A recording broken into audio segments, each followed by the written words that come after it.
ராமநாதபுரத்தில் இன்று பள்ளி, கல்லூரிகளுக்கு விடுமுறை. கனமழை காரணமாக இன்று ஒருநாள் விடுமுறை அளித்துள்ளதாக மாவட்ட ஆட்சியர் அறிவிப்பு.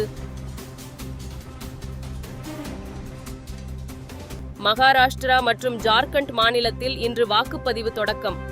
ஜார்க்கண்ட் மாநிலத்தில் 38 தொகுதிகளுக்கு இன்று கடைசி கட்ட தேர்தல்.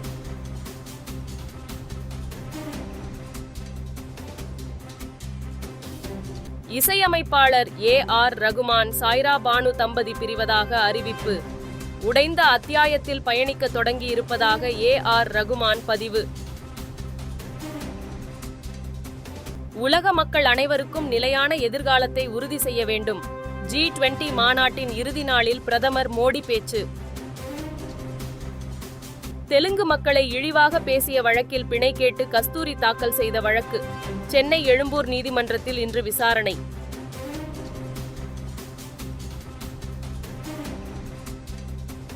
பாலிஹவுஸ் நிறுவனம் தொடர்புடைய இடங்களில் வருமான வரித்துறை அதிகாரிகள் அதிரடி சோதனை. சென்னை உள்ளிட்ட பல்வேறு பகுதிகளில் ஒரே நேரத்தில் சோதனை. வங்கக்கடலில் வரும் 23ஆம் தேதி உருவாகிறது காற்றழுத்த தாழ்வு பகுதி. வானிலை ஆய்வு மையம் தகவல்.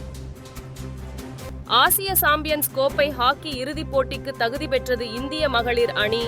கோப்பையை கைப்பற்ற சீனாவுடன் இன்று பலபரீட்சை.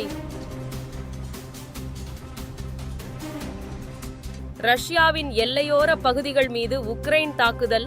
6 ஏவுகணைகளை வீசி தாக்கியதாக ரஷ்ய ஊடகம் தகவல். மணிப்பூரில் சட்டம் ஒழுங்கை நிலைநாட்டுவதில் ஒன்றிய மாநில அரசுகள் தோல்வி. குடியரசுத் தலைவர் தலையிட்டு அமைதியை நிலைநாட்ட மல்லிகார்ஜுன கார்கே கடிதம்.